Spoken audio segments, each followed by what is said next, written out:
Hi, everyone. Welcome to a brand new episode of Not Aspirational. I'm your host, Hannah Aaron Brown. Welcome, everyone. We're back. If you're watching on YouTube, you can see that I am not in my office today. I am in the dining room, and I just got my period, which shouldn't be shocking because last week I told you guys I was in my luteal phase. So that's just how the phases of a woman's moon work. I'm on my period as of today, and I'm feeling very finicky. I almost burned my house down today. That is not a joke. I will be telling you that story. And I was like, spiritually, energetically, I just cannot be confined by the office today. I need to be out in my dining room with the high ceilings, with the vibes. Okay. I'm not an office girly. I am forced to be because when Jake's home, I don't like to be perceived. So I want to be able to shut a door and do my thing.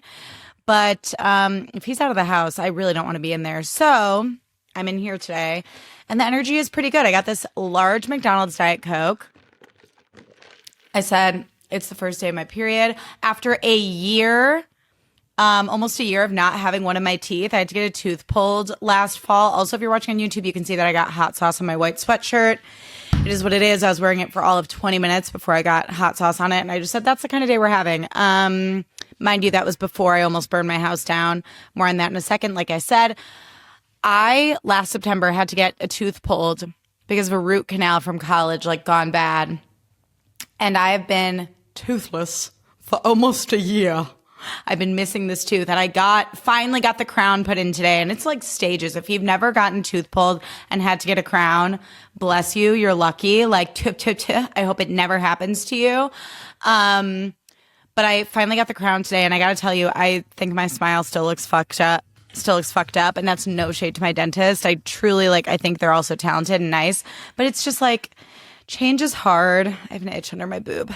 Change is hard, and I still feel like you can tell that it still looks like I'm missing a tooth, and it's bothering me.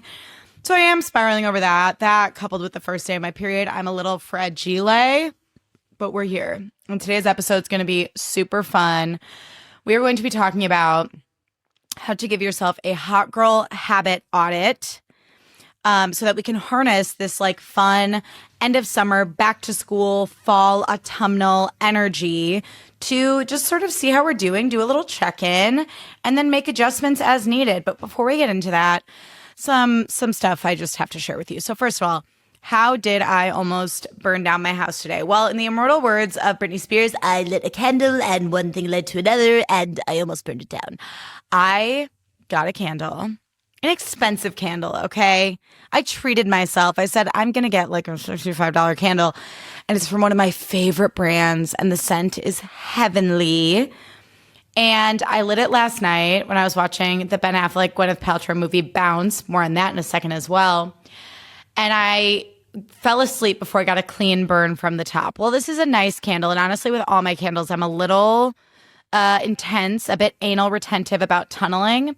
So a life hack to fix tunneling is you can take a piece of tin foil and put it around the candle while it's lit so that it melts, it traps the heat and melts down all the wax in an even way.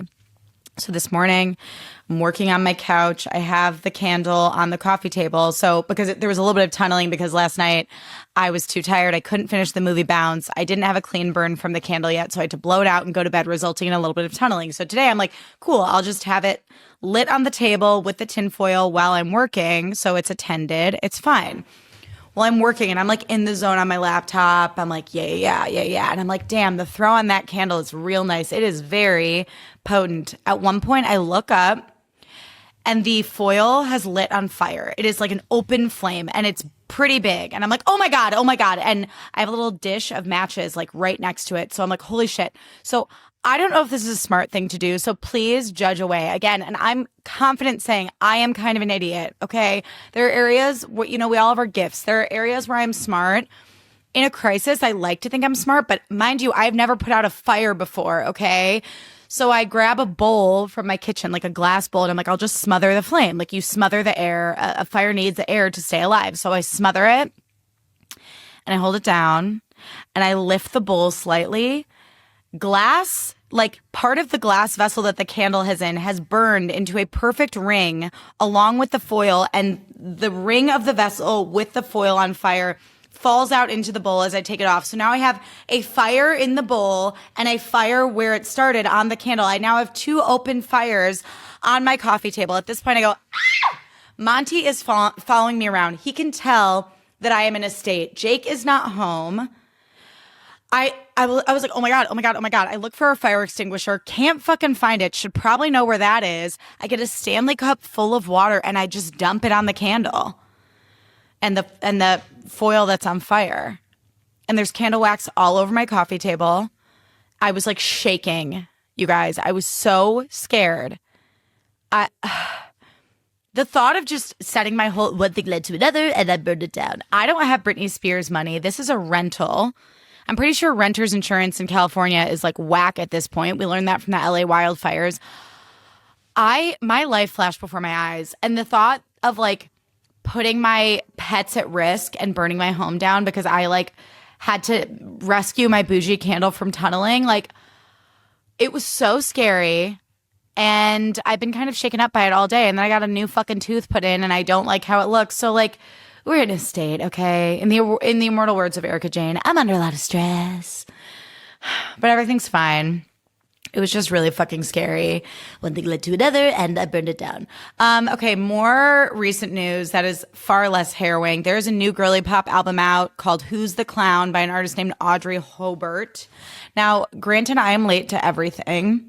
And again, TikTok shows me good music all the time, so that's how I discovered her. But Audrey Hobart is her name, and her album came out last Friday. It's called Who's the Clown. It is so good, so girly pop, a really fun listen, a gorgeous 34-minute album. Give it a listen. I highly recommend.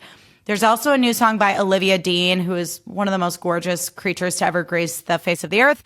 And it's a single called Man I Need. And I posted it on my story. It's very like upbeat fall rom-coms, like falling in love vibes, which we love, especially going into fall. So give that a listen. Olivia Dean's Man I Need. I also saw the movie Weapons over the weekend. A blast. A blast. Okay. I love a good spook. Okay. And I loved Barbarian, which is the same writer-director, I believe. And so I was excited for this one. If you have not seen it and you like a good spook, you have a good spook tolerance, go in blind, because the trailer does not give everything away. Going in blind, it was just such a wild, fun, crazy ride. And experiencing it in a theater with the energy of other people around was a blast. And no spoilers. However, Amy Madigan this is like the first big role she's had in I don't know how long. Now, if you don't know who Amy Madigan is, she was in Uncle Buck. She played Uncle Buck's girlfriend, Shanice, who he was like arguing with the whole movie. He's like, Shanice. She played Shanice. And then she was the mom in Field of Dreams. That's what I know her from. And she's been working forever, but like this is her first like big role in a while. And I'm calling it right here, right fucking now, so that there are timestamps when this inevitably happens. Amy Madigan, because of her performance in this movie, will be on White Lotus. Mark my fucking words, because if there is one thing about Mike White, and one thing I love about Mike White, is that he will give an iconic but underappreciated actress of a certain age a second act in her career by giving her a meaty role on White Lotus. I think he is one of the only people in this industry who is willing to do it, who's thinking outside the box, who's fighting to get opportunities for people who are not the most famous, not the biggest Hollywood get on the planet, like Megan Fahey as well, and countless other people on White Lotus. So mark my words, I think Amy Madigan will be on White Lotus, and you heard it here first, kids, on Not Aspirational. Okay, next, I have a new celebrity crush obsession, Ben Affleck. Now, first of all, I don't want to hear a bad word about Ben Affleck. Like, I actually physically can't take it right now, especially not today. My smile is fucked up for life. I almost set my house on fire, and it's the first day of my period. Do not call or text or tweet or DM with bad intel about Ben Affleck, I simply cannot take it. My spirit cannot take it. Okay, now that that's out of the way. I've had a crush on Ben Affleck forever, okay? He's gorgeous. He is like, when I think of like my dream man, if you were to line up all my crushes in a row, you would be like, yes, this woman has a type. I love a man with brown hair and brown eyes and like an all-American vibe. I just cannot fucking help it. And a guy from the East Coast has a special kind of power over me. And a guy with a little bit of toxicity also has a special power over me. And I've said this before and I'll say it again. It is a gorgeous, thrilling wonder that I dated someone as stable and lovely and wonderful as Jake. Because up until Jake, I was out there chasing toxic men over and over and over, wondering why it wasn't working out. So I'm so glad that I married a golden retriever angel baby who is not the least bit toxic. That said, when it comes to a celebrity crush, I don't need to be logical, and therefore I am a Ben Affleck stan. But my crush recently has reached new heights. And I'm trying to think why, like what the catalyst even was. I've had periods before where I'm like, what's Ben up to? But lately I've been like, what's Ben up to? And this is not the first time this has happened. This is like a fun, weird little fact about me. I will go through phases where I have like obsessively weird celebrity crushes. Now, not in a way where I would ever make a celebrity feel unsafe. I don't know where anyone lives and I don't care to find out. I would never follow someone around. I would never ask for a photo. I would never even try to talk to them, okay? But I will like look at like a cute fan edit or like look at like interview footage, or I will go back and watch their like entire discography. Like I just want to soak up like all their talent, all their charisma, all their hotness, all their being. I like nerd out over a celebrity crush. This is not the first time this has happened. This started in 7th grade. The first time this happened was 7th grade with River Phoenix. I saw Stand By Me for the first time and I was like, my man, my man. He's probably the only blonde-haired, light-eyed man I've ever fallen in love with, but I was obsessed with him. Mind you, he passed away when I was 3, but that didn't matter. I have all of his movies. I have my opinions on all of them. I love him. I miss him every day. And I know a freakish amount of trivia about River Phoenix. Then it happened again, like freshman year of high school with Heath Ledger, maybe sophomore year, whichever year, I think sophomore year, when Heath Ledger passed away.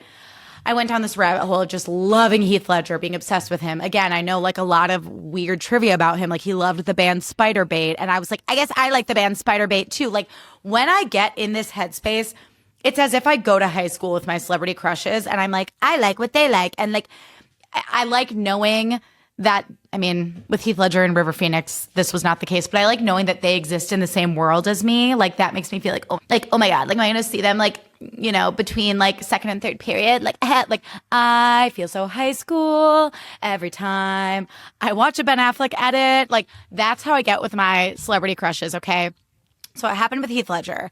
Then it happened again with Robert Downey Jr. when Iron Man came out. There's always like an inciting incident, like a movie where I go, oh, I like that. I like that.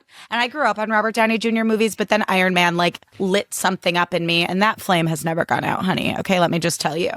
Actually, it did a little bit when he defended Chris Pratt. I was like, don't love that. But anyways, went through this with Robert Downey Jr. There was a summer where anytime I would get paid from my like job at the local movie theater, I would order his most obscure titles from the Borders in downtown Highland Park.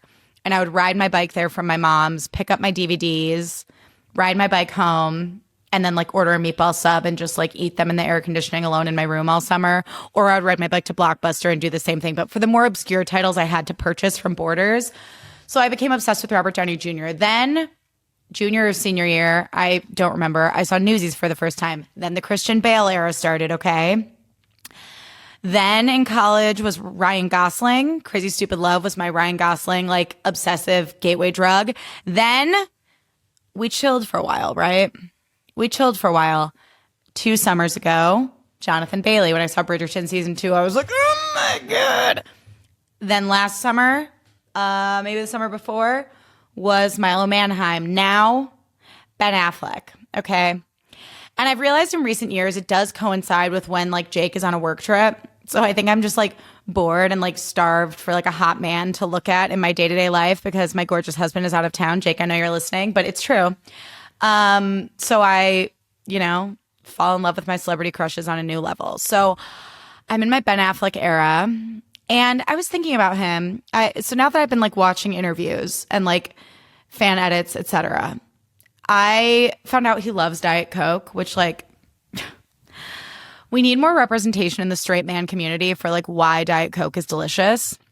And he literally was like, I'm like kind of a Diet Coke connoisseur. Like, I don't think they're all created equal. Like, I think a fountain Diet Coke hits different. And I'm like, babe, you're so right. Like, hello, Diet Coke check. You're so right. We have so much in common. And then I was like looking at those pictures of him. He was on like Theo Von's podcast, and Theo Von like bugs the shit out of me. He fumbled that interview so bad it was like uncomfortable to listen to. And I don't really care if it's like his bit or his shtick to be like a dum-dum. I hate it every second. But Ben Affleck was like, the reason I always look pissed off in pictures with paparazzi is because like I get annoyed when they're around. Like I want to hang out with my kids and my family, and I don't want to be bothered. So like they get pictures of me looking mad because when they're around, I'm mad. So I was thinking about that, and then also how he loves Dunkin', and he loves like ripping cigs. And so between the Diet Coke, the resting bitch face, and the not wanting to be perceived, and the ripping cigs, and the Dunkin', and like his iced coffee addiction, Ben Affleck is just a girl. He's just a girl. He just wants to enjoy a sweet treat, rip a cig, and not be perceived. And who among us, girlies, cannot relate to that? Ben Affleck is just a girl. And if you view him through that lens, you're like, my Shayla, my baby girl, my Shayla. Now, I get nervous talking about my celebrity crushes because I'm trying to manifest a career in which I'm not like creepily fangirling over them on the street, but like I want to be in professional settings with them. Like I want to be interviewing them or on a project with them. And like if I'm ever in the same room as Ben Affleck and this clip resurfaces, I just want to let Ben Affleck and Ben Affleck's family to know, like, I want to let them know not to be afraid. Like, I'm a professional. I just think in the early days, and honestly now as well, he could get it. So that being said, last night I decided to watch this movie Bounce, starring him and Gwyneth Paltrow from the year 2000. He is so fine in that movie. It's unreasonable. And Gwyneth is obviously gorgeous. And they dated for a few years IRL, like on and off. And I remember the cover of this movie so vividly at our local movie store.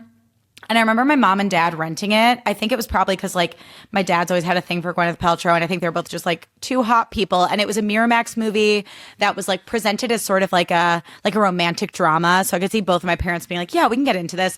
And I remember both of my parents being like, that movie was so long and so bad. And them just being like, that movie is bad, bad, bad. It's a bad movie. So I never saw it until last night. And I watched it, and it was bad. Like, it wasn't a great movie, but a couple things on that, a couple notes.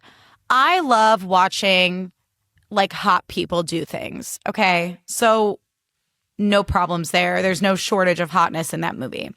Second of all, Ben Affleck's acting in it is so good. There is a scene, spoiler alert, came out in 2000. Spoiler alert, 25 years later. There is a scene where he has to like address Gwyneth Paltrow's kids, who are played by Alex D. Linz, who played Max Keeble, and then the kid from The Ring. And he has to address them and like apologize for something and like say goodbye. And his acting in that scene, it's not just because I think he's gorgeous. It broke my heart. I was like, this poor man has been changed for good. Changed for good. Less than 6 months until Wicked 2 for good. He's been changed for good by these kids, okay? And he has to say goodbye to them in a way that's like keeping his shit together and not putting the emotional burden on them and acknowledging that he fucked up and that everyone is upset with him, including Gwyneth. And when I tell you, it is a gorgeous and devastating scene. So everyone just do me a favor. It's like $2.99 to rent on Amazon Prime. I need someone to talk to about the movie Bounce, and I don't think enough people have seen it. Know that, in the immortal words of Alison Dubois, it's not good. Just know that. But they're super hot in it, and the acting is good. And I said what I said. So give it a watch and let me know what you think.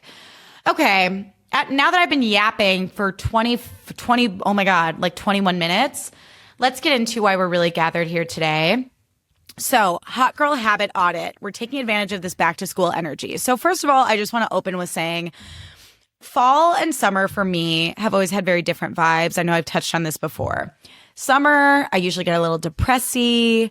I usually I'm a bit more social as far as like, I'm not as, I'm like going out more often, and I'm not as like, I don't like the word discipline because that feels like kind of scary and like triggering. I'm not as like structured when it comes to like meal prep and all my little wellness self-care routines, whatever. Okay. Summer is like party o'clock and I get depressy. So it's like, I'm just in fight or flight. Like I'm doing my best to get by. I'm doing my best to overcome the overwhelming heat, my mental illness, whatever the fuck else I have going on.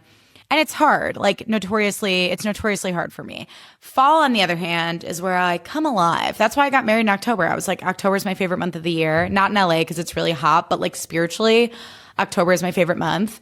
And fall, I always just feel like I kind of find this sense of ease, this sense of comfort and coziness, and my routines come a lot more easily to me. And I just feel a lot like safer and more comfy and less like under duress. I hope I'm using that word right. Less under duress than I do in the summer. And summer is such a pressure cooker, especially when, for me, trigger warning, body image and self-image stuff.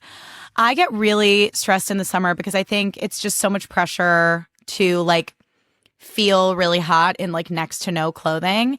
And my brain is such that the second I stress about something or I overthink it, it just becomes so much further away and so much harder to achieve. So in the summer, I do struggle with like self-confidence because I care so much about feeling confident that like, it's like of mice and men. Like I like Lenny my self-confidence to death. I like squeeze that mouse to the point where it's dead. Graphics, sorry, of mice and men, spoiler alert. But like I like hang on to my issue with my self-confidence and my need to be confident so hard that I make it impossible to be confident because I'm like hyper fixating on it. And in the fall, I always feel like I kind of find this sense of ease. And because I'm not thinking about it as much, it's so much easier to just organically like let it happen.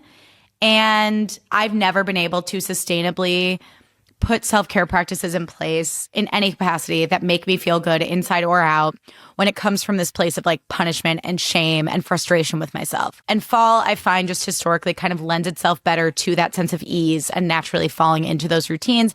And for me, again, my mind is always going to think in terms of back to school. Judge away. It just is what it is at this point. So I think also that idea of like August and heading into the fall and September, it's like we're getting organized, we're getting new school supplies, we're making lists, we're kind of just like settling back into routines. So with that said, I thought this was a good time to sort of like invite us all to check in on our habits that we may have lost in the summer, or just habits that we like have been kind of like thinking about integrating into our lifestyle and like how we can take those into fall. But I think before we do that, we have to slow down and kind of do a little audit of like where things are at now. So before we get into this, I also just want to say the number one question I want you to ask yourself as we dive in is like, are your current habits serving you? Or are there areas where you're like, I could afford to like put a habit in place here to make myself feel better? I also want to say this does not need to happen overnight, and you cannot punish yourself into self-improvement. I'm going to repeat that. You cannot punish yourself into self-improvement. You have to genuinely be like, this feels good to me. I'm doing this because I like this. This is a gift to myself, whatever the fuck it is. Therapy, journaling, going for a walk, skincare, literally whatever, okay? And then I also think we need to just sort of touch on the idea of like striking the balance between discipline. Again, I'm going to replace that word with maybe structure or routine. Striking the balance between structure and routine versus like fluidity and rest. And this is a conversation I keep having with myself because I struggle with striking that balance. I am prone to all or nothing thinking.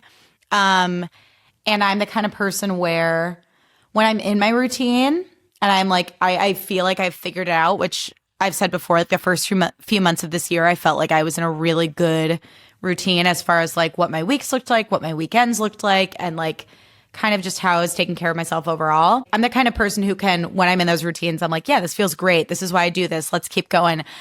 But if I'm like, no, Hannah, you're not a robot. You should rest.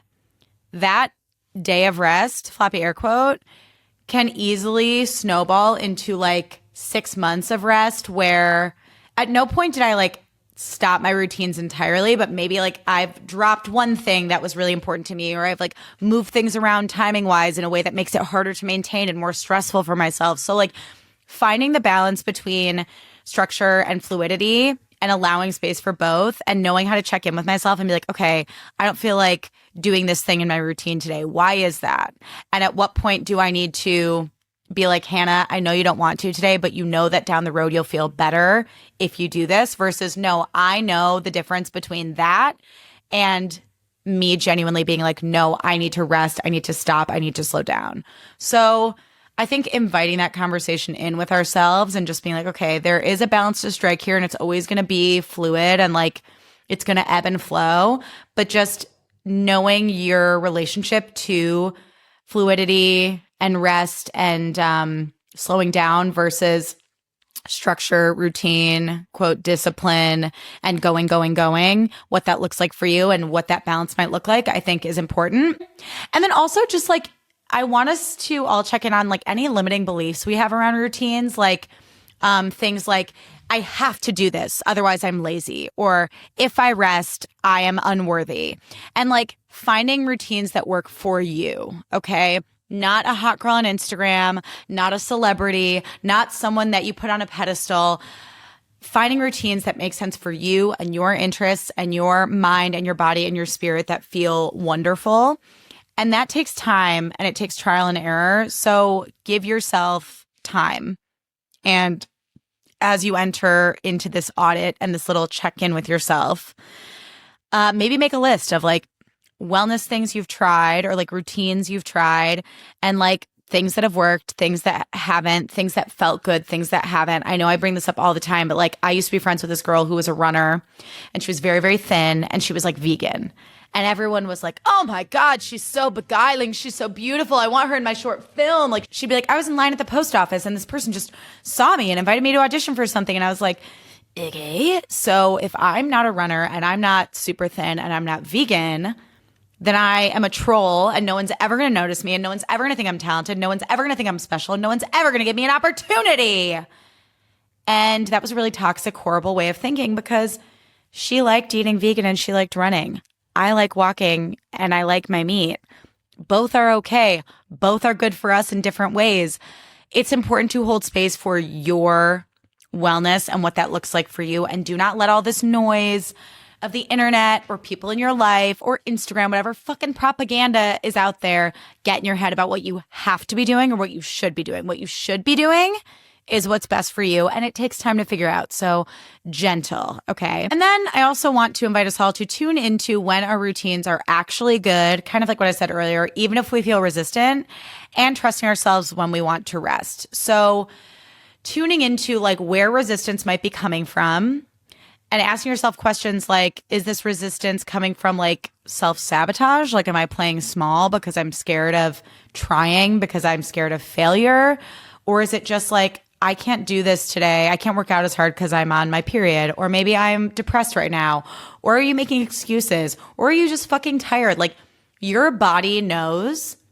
And the more you can have those dialogues with yourself, the easier they become. And the more in tune you become with your own internal like knowing and intuition and being able to like call yourself out in your bullshit and be like, nope. I remember the last time I didn't go on a walk for a month and I got really depressed. So even though I don't want to go on a walk today, I'm going to go for 10 minutes. I'm going to go around the block once because I know that even though in this moment I don't want to do it, long-term, big picture, this is going to be better for me. And I also think with any routine, like kind of going back to the idea of fluidity, drink every time I say the word fluidity, I think finding like, what am I trying to say here? Allowing your routines to like, yes, be in place, but being willing to adjust them based on what you have going on. So an example for me is like when I was earlier in this year, I was in this routine where I would get up like 2 hours before work, mind you, I know everyone's different. I don't have kids. This is easy for me to do. Everyone can adjust as needed. Okay, this is just my personal experience. I would get up like 2 hours before work. I would do my makeup. I would like shower at night. So I would wake up clean. I would do my makeup, brush my teeth, do my skincare, all those things, listening to a podcast. Then I would go do like a quick, like 5 to 15 minutes max workout on YouTube. And then I would get to work, and like I would usually lay out my outfit the night before. Even if it was just like a workout outfit, I would want it to be like a workout outfit that like matched so that I could like feel put together, even if I was just like lounging around the house and working from home that day. And that was an example of like in the past, I would be like, okay, I have to do a workout video, and that workout video has to be an hour long. And now I'm trying to get back into that routine from earlier in the year, because that is when I felt my best and when I felt the most like grounded, and it like grounded in myself, grounded in literally the world. But like taking the pressure off myself to be like there was a toxic line of dialogue that entered my brain that was like, you've been partying all summer. You haven't been as like strict as you were right before your wedding, which is so toxic. And I think a lot of brides go through that after their wedding, which is honestly a whole other episode entirely. But like all these toxic thoughts about how like quote on it I was last year, and how I need to get back there, and how I need to like overcompensate for how quote lazy I've been this summer. And I also just want to say, like, I was on here being like, let's party, let's honor our inner child, let's do all those things. And I do believe that. And I'm happy I did it. And I have no regrets. But I am like battling these thoughts of like, okay, but lock back in now because you've been dicking around. And like that, like, again, like punishing, negative, judgmental voice like does us no favors and makes it impossible to stick to anything, no matter how nice it sounds in your head. Like I could be like, I love walking. The idea of going for a walk sounds really nice. But the second I'm like mean to myself about it, I'm like, if you don't go on that walk, you're a piece of shit. Well, now I don't want to go for a walk at all because I'm so overwhelmed and like debilitated by that kind of like negative self-talk. So that said, as I try to get back into this routine, there is this need to like overcompensate and be like, you better like be working out for like an hour on YouTube every day. And I had to like calm down and like vent it out with a friend who reminded me like, 5 minutes is like great. 10 minutes, 5 minutes, all you need. Doesn't matter. Movement is movement. And once I like settled back into that, it's been so much easier to like stick to it. Even just like this last week being like, okay, like we're getting back into it slowly but surely and taking the pressure off. So yes, having your routines, but don't be strict as far as like the timing of those routines. Like don't be strict as far as like, I need to do like a full beat with a winged eye every single day, or I have to wear like a Pinterest worthy outfit every day. Like give yourself reasonable routines that you can actually keep up with, because otherwise they just feel overwhelming and like not fun. And the point of a routine is to ground you. Okay, next, finding data to use in your in the moment impulses. So like, for example, like, do you have any thought patterns of like, dialogue you say to yourself, like, I have to do this or my day will be ruined, or if I don't do this, I know I'll have anxiety later. Like finding out when structure is what you need versus like a capitalistic societal notion. And like kind of going back to what I was saying earlier about how when you have those check-ins and those conversations with yourself, like they over time become more like organic and like more second nature. So like having those dialogues with yourself where you're gathering data as far as like I said earlier, like, oh, I could sleep through my alarm every day this week and log on to work like still in my pajamas with no bra on. But I know in the past when I've done that, it makes me feel really all over the place and really like chaotic and not good throughout the day. And that bleeds into like every aspect of my life. So now I have that data where it's like when I want to sleep through my alarm, it's like, okay, well, hold on. Why do you want to sleep through your alarm? Do you need to sleep through your alarm? Will it benefit you in the moment if you sleep through your alarm, but not later? Like just kind of like having those conversations with yourself and like gathering data about like what is best for you. Okay, now, and then also making realistic adjustments. So kind of, I'm a little bit all over the place and I apologize, but like making realistic adjustments to your routines. So like as I get back into this getting up 2 hours before work thing, which for me is 5 a.m., there have been times where it's been like super easy, even earlier in the year. And there have been times, even earlier in the year, where I was like, I do not want to do this. Like my alarm would go off at 5, but I would be in bed on TikTok until like 5:20, 5:30. And like, allowing yourself that wiggle room to be like, okay, I'm going to make these routines work for me in a way that's realistic is so, so important. And again, I think like all the propaganda of like the internet and like what it means to be well and what it means to be like good to yourself and like what self-care should look like. I think it's bullshit. And I think like anyone who's like, screen time is bad. I think anyone who speaks in like hardcore absolutes about quite literally anything, but especially wellness, is just doing people a big disservice because we're all so different. Our brains work differently. Our bodies work differently. Our lifestyles are all aggressively different. You need to be able to hold space for practices, self-care practices that make sense for you in your life. And I know I keep saying that, but like, I just need to drive it home. So like, yeah, maybe part of your routine is getting up a little bit earlier so that you can fit in that 5-minute YouTube video. If to stay awake, you have to dick around on your phone and scroll for 15 minutes, it's a little morning treat to yourself and to incentivize you to not sleep through that alarm or not hit snooze, fucking do it. Who cares? Live your life. This is for you and no one else. Okay. Now, I'm going to get off my soapbox for the rest of the episode, and we're going to get into some hot girl habit ideas.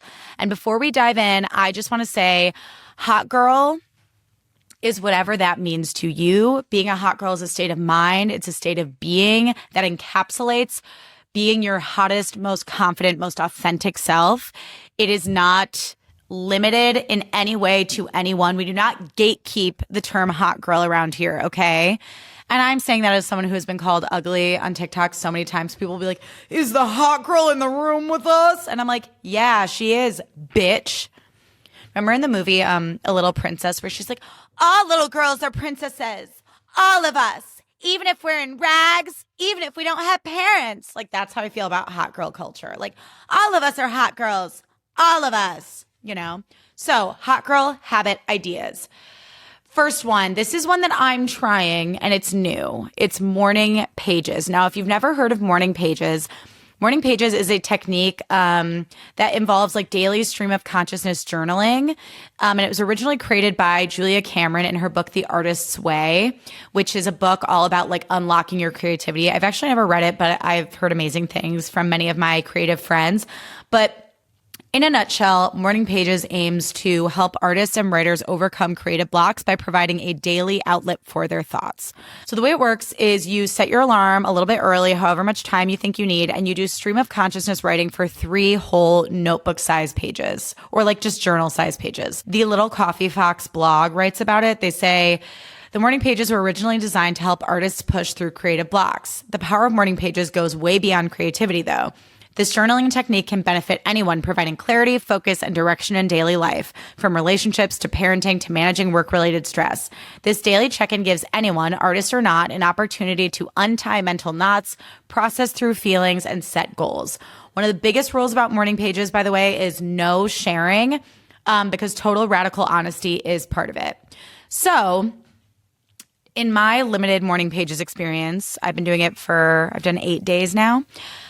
It's wild how I will literally start by being like, this happened multiple times. I don't want to do this. I have nothing to say. I don't care about anything. And by the way, and I will go on tangents about career, myself, friendship, like truly anything that pops in your brain, like my family, like childhood trauma. You will be shocked what comes out of your pen flying across that page first thing in the morning.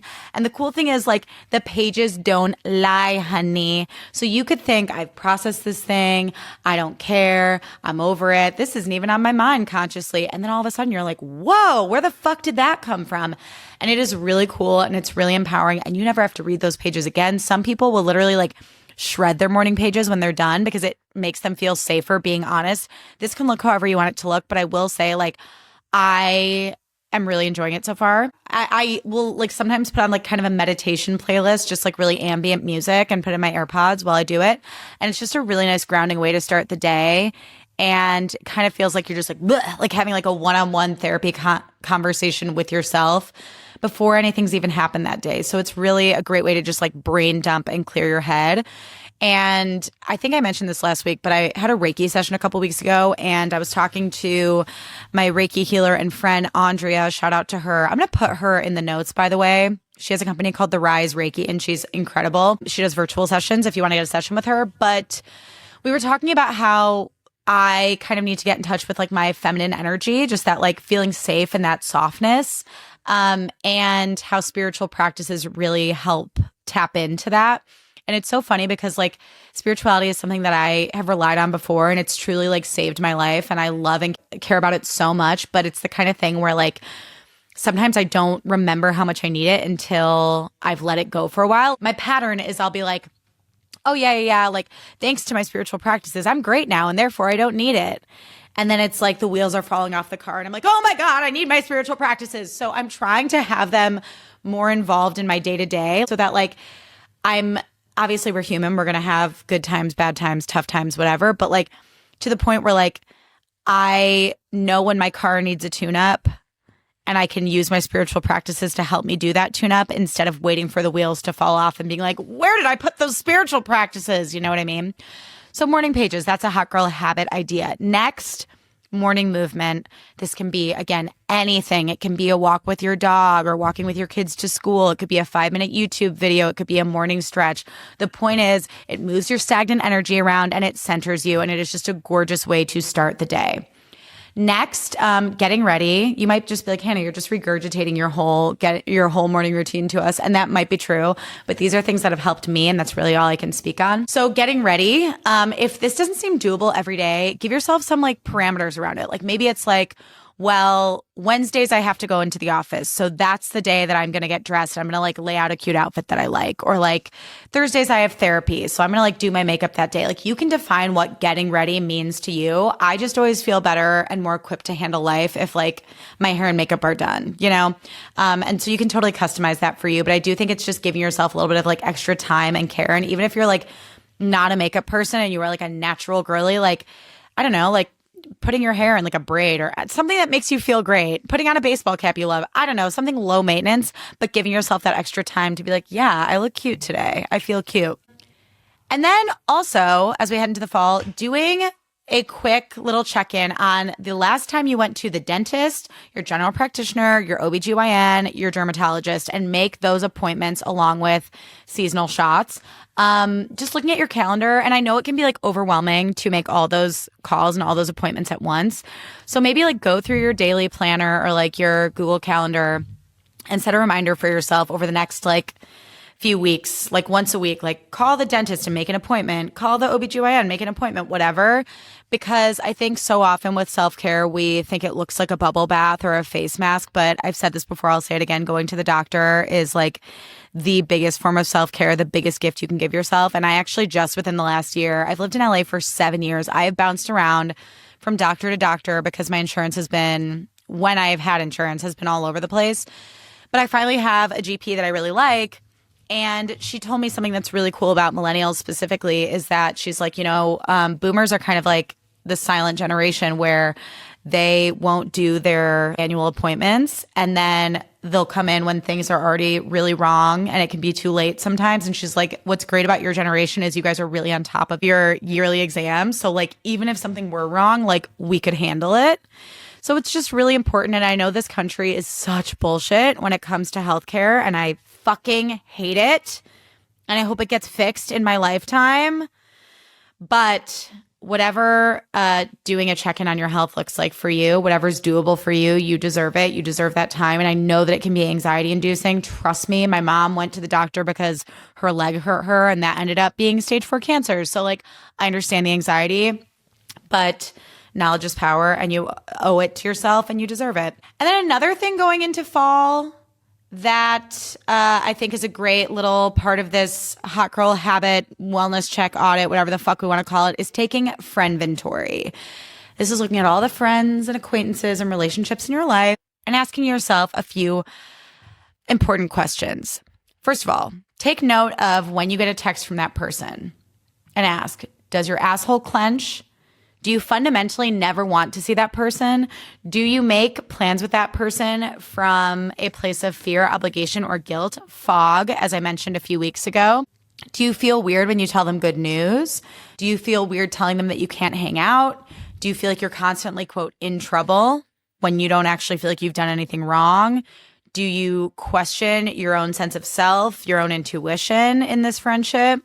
When you do hang out with this person, do you leave feeling happy and empowered and energized, or do you feel small and off and like, okay, well, now that I hung out with that person, that'll get them off my back for a little bit? When something goes wrong, do you, like within your friendship, when they've rubbed you the wrong way, do you think a conversation with them would lead to a better outcome in the friendship? Or if it went well, would you think, oh God, I have to get back on the ride now, and I just want this person to leave me alone? These are important questions to ask, you guys. They're brutal. They might come up in your morning pages. Who knows? But they're important to ask because the fact is, as we get older, our time and our energy and our bandwidth for bullshit, including bullshit friendships, becomes so much less. And I do not want any of us spending our time with people that don't make us feel good.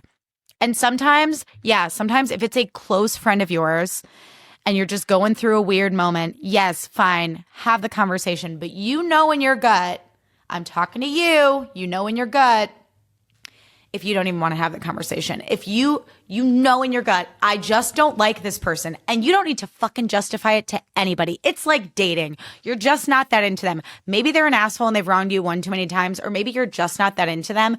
At which point, it's also okay to say, I am so resigned from this that I don't actually need to have a conversation at all. And I'm just going to like quiet quit the friendship. I think that's completely fine, because what are you going to say? Like, hey, I'm just not that into you. Or like, hey, like your whole essence annoys me or pisses me off. Like there's no fucking point. We're all adults. You can do whatever you want with your time. And again, as Kim Cattrall says, I don't want to be spending even an hour. What is this quote? Hold on. I want to make sure I get it right. This is actually really important to me. I don't want to be in a situation for even an hour where I'm not enjoying myself. And you should, in all of your friendships, enjoy yourself. Otherwise, what the fuck is the point? I've realized this, especially within the last few years. I used to be so lonely in LA, like so cripplingly lonely. And I would just cast a wide net, text a bunch of people, can you hang out? Can you hang out? Can you hang out? And last weekend I was feeling a little lonely and not a lot of people could hang out. And I was really intentional about like, if I ask someone to hang out, is that going to be more fun than taking myself on a date and reading Credence at a bar with a martini? Because I enjoy my peace. I'm not sacrificing my peace for anyone. So if your friend, some people are like, not everyone needs to be a best friend. Not everyone needs to be a close friend. I honestly disagree. I genuinely do not see the point in spending my free time, my very limited free time with someone where it is an obligation, where I'm stressed out, where I'm anxious, where I feel gross. I don't want to fucking do it. I'm like, close friends or no friends. Like I don't need to have acquaintances at this point in my life. So I kind of digress. Take friend inventory. Ask yourself those questions. And like when you make plans, ask yourself if you genuinely feel good with that person or if you just don't want to be alone. And if it's the latter, find ways to romanticize your alone time. Lonely peace is always better than time spent with stressful people. I made that quote. I wrote that one myself, and I'm going to repeat it. Lonely peace is always better than time spent with stressful people. You can put that on my fucking tombstone. Okay, next. Give yourself something fun to look forward to all the time.